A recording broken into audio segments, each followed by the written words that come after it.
Graça e paz, meu irmão, minha irmã. Amém? Vamos para mais um momento de meditação na palavra.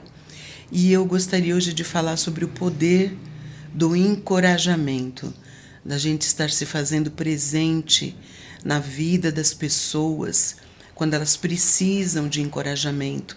Essa pessoa pode ser seu filho, essa pessoa pode ser o seu marido que às vezes chega do trabalho desanimado porque esperava uma promoção e quem recebeu a promoção foi outra pessoa, ou acontecer com o seu filho, ou acontecer com um amigo seu.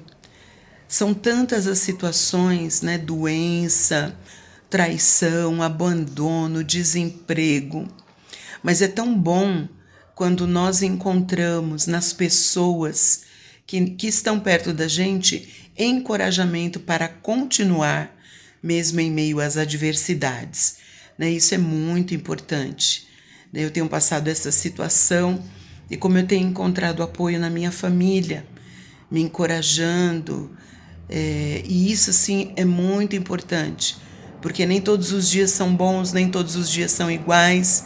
Há dias maus, como a Bíblia diz, e a palavra de encorajamento pode mudar o rumo da história de uma pessoa. E eu gostaria de falar hoje de Onesíforo. Gostaria de falar, olha que nome, Onesíforo. Gostaria de falar desse homem, um homem que teve um poder de encorajamento muito grande na vida do apóstolo Paulo, um grande homem de Deus, mas que teve os seus dias de dificuldade, os seus dias ali que não foram fáceis, e ele encontrou em Onesíforo uma pessoa que teve o poder de encorajá-lo em meio às dificuldades. Nós vamos abrir a Bíblia em 2 Epístola de Timóteo, capítulo 1, do versículo 15 ao versículo 18. Diz assim: Está ciente de que todos os da Ásia me abandonaram. Dentre eles cito Fígelo e Hermógenes. Conceda ao Senhor misericórdia à casa de Onesíforo, porque muitas vezes me deu ânimo e nunca se envergonhou das minhas algemas. Antes, tendo ele chegado a Roma, me procurou solicitamente até encontrar.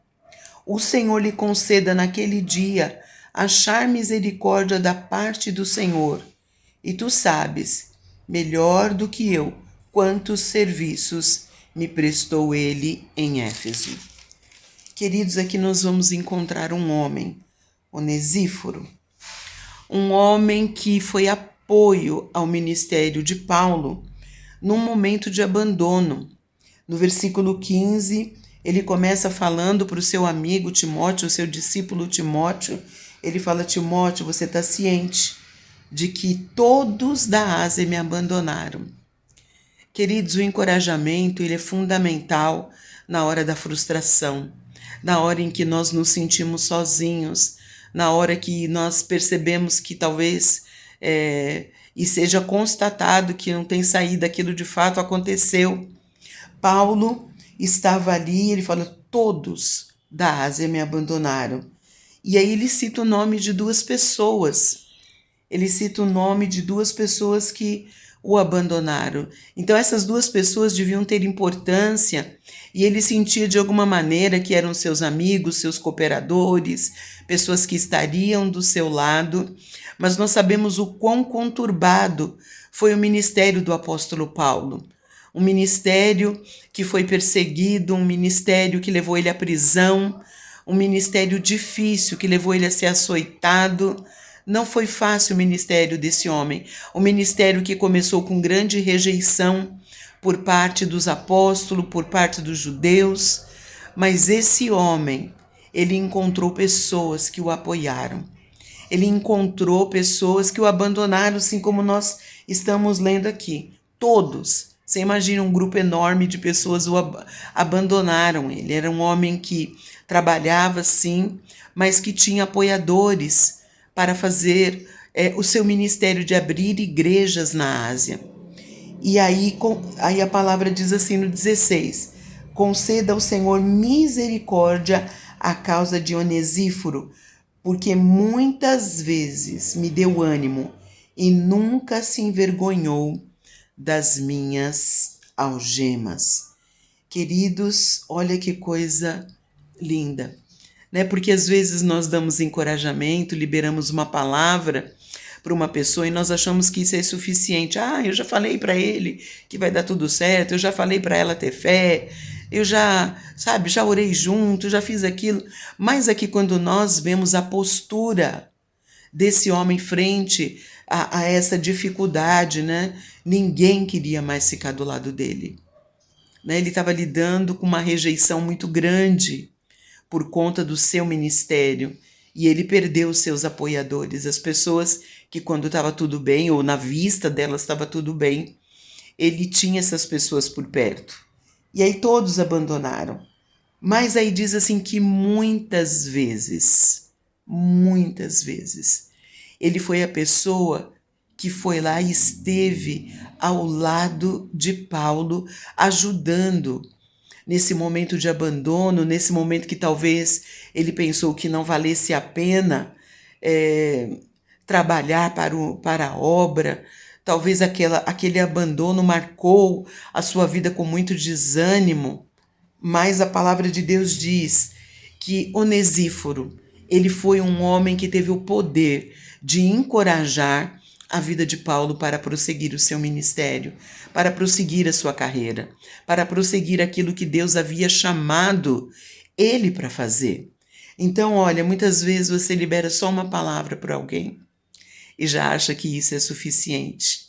Mas aqui nós vemos um homem que esteve do lado de Paulo quando ninguém queria estar.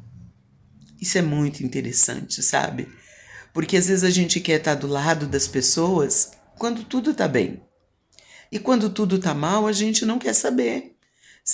Sabe, principalmente a nossa era, que é a era que propaga o sucesso, as pessoas que estão em destaque. Ninguém põe em destaque quem está doente, quem está fracassado, quem foi abandonado. Essas pessoas não são destaque, elas são exemplos de fracasso. Exemplo de pessoas que as pessoas não querem ficar perto. Mas esse homem, nesse momento crucial da vida de Paulo, ele teve um coração encorajador. Eu estava lendo sobre os gansos e é interessante, né? O ganso, ele é uma ave muito desengonçada para voar. E então, quando ele vai voar, ele dá bastante distância e na hora que ele vai começar a andar para levantar voo, ele grasna, ele faz um barulho altíssimo, ele fica fazendo um barulho e consegue levantar o voo. E aí alguns cientistas foram e fecharam o bico do ganso para ver se isso tinha alguma relação com o levantar voo deles. E todos os gansos que eles fecharam o bico deles para eles não grasnarem, eles não conseguiram levantar voo.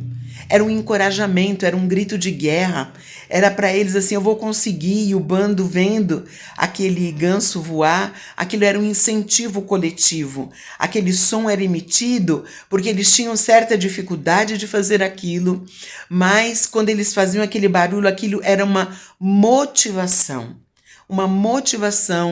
para continuar, né? E irmãos, olha, a gente precisa tomar muito cuidado, né? O ganso, ele grasna, mas nós falamos as coisas para as pessoas. Às vezes nós liberamos palavra de derrota. Às vezes a gente olha uma situação e não tem fé e por isso não libera encorajamento para ninguém. Nós precisamos mudar a nossa postura. Esse homem foi e deu ânimo a Paulo, né? E nunca se envergonhou das algemas dele. Ele era um presidiário, alguém que estava no cárcere. Era alguém desprezado pela sociedade, alguém que estava ali porque tinha feito algum tipo de mal. Mas ele não se importou com as cadeias de Paulo e ele continuou apoiando o ministério dele, a pessoa dele, e isso foi algo que marcou a vida de Paulo. Marcou a vida de Paulo o fato desse homem estar ali do seu lado com perseverança, não se envergonhando do momento que ele estava passando. Tem gente que quer ficar do seu lado, do meu lado, só quando as coisas estão bem, né? Quando o som da alegria está presente, mas quando o som da tristeza aparece, muitos dos amigos vão embora. E nós precisamos aprender a encorajar as pessoas nos momentos como Paulo aqui que foi abandonado. Você tem encorajado alguém? Você tem sido uma pessoa que quando olha alguém numa situação difícil, você libera uma palavra de ânimo uma vez, duas vezes? Tô vendo você aí, tô vendo que você tá triste. Ou você se intimida e fala, eu não vou falar nada porque a situação da pessoa é tão ruim. Querido, nós somos o povo da fé. Nós somos o povo que podemos liberar palavras proféticas. Eu tenho vigiado muito a minha boca em relação a mim mesma. Quando vejo, eu estou falando coisas que eu não deveria falar. Coisas que eu não deveria liberar com a minha boca. E graças a Deus, minha família, marido, Ana, o que é que você está falando? E aquilo ali eu já retiro da minha fala. E é interessante, só para terminar a falar dos gansos, quando eles estão no voo e eles se cansam ou ficam machucados, quando eles vão deixar o bando que eles estão voando, 2 mais 2 descem com ele para a terra. E eles ficam batendo o bico um no outro. E eles não deixam aquele ganso até que ele possa voar de novo. Meu Deus, que coisa linda da natureza, né? Que coisa linda! Que apoio, né? Isso é tão interessante, querido, a gente ter esse poder encorajador. Até a natureza animal faz isso. E aqueles gansos ficam ali até que o outro se recupere e possa grasnar todo mundo junto e de novo alçar voo. Mas, queridos, outra coisa que eu vejo aqui nas pessoas encorajadoras está no versículo 17. Antes, tendo ele chegado a Roma, me procurou solicitamente até me encontrar.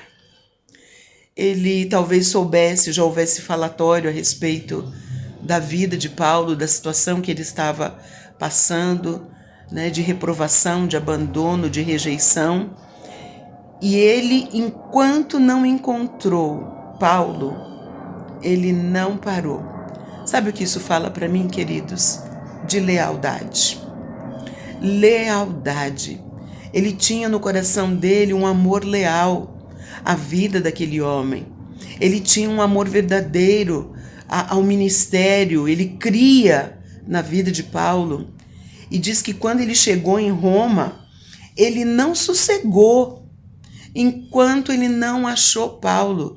Isso mostra o nível de lealdade que ele tinha em relação a esse amigo, a essa pessoa que ele falou, não, eu vou ajudar, eu vou apoiar, não importa. Então eu imagino que ele foi em tantos lugares, ele foi em prisões, ele foi em casa de outros cristãos até ele achar.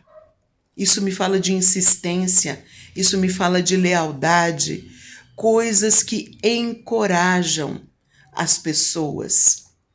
Queridos, as pessoas que fazem capelania hospitalar, elas são pessoas que decidiram estar do lado das pessoas doentes ou terminais e sempre levando uma palavra de encorajamento, dizendo, eu passo aqui amanhã para te ver de novo. Eu vou estar aqui amanhã para falar com você um pouquinho. Então, às vezes, a gente não tem noção do quão poderoso às vezes é estar que nem aqueles gansos só do lado. Do lado de alguém que está se sentindo fracassado, de alguém que fez algo que não deu certo, de alguém que foi levantar voo e se machucou. Como é importante a gente encorajar várias vezes essa pessoa, porque os nossos dias não são feitos só de dias bons, nós temos os dias maus. E o meu desejo com essa palavra é que você se torne um encorajador. Que você, quando vê um vizinho, quando vê um irmão da igreja, quando vê pessoas da sua família precisando, você está vendo que talvez ninguém está apoiando, ninguém mais quer saber daquela pessoa, Você vai ser uma pessoa que vai liberar encorajamento. O encorajamento, ele é curativo. Ele é curativo, ele cura a vida das pessoas. E talvez Deus queira te usar no ministério chamado Ministério de Encorajamento. Você liberar palavras, você colocar a sua vida do lado de quem ninguém quer estar mais. Isso é algo divino, isso é algo de Deus. Que Deus inspire você a não ser mais um que soma com a crítica, com o abandono, com a rejeição, mas que você seja aquele que vai estar do lado para encorajar aqueles que perderam o ânimo, aqueles que estão se sentindo sozinhos, aqueles que estão se sentindo desamparados, frustrados e fracassados. Olha, que Deus abençoe a sua vida e me ajude e te ajude na jornada de encorajar outras pessoas. Deus te abençoe.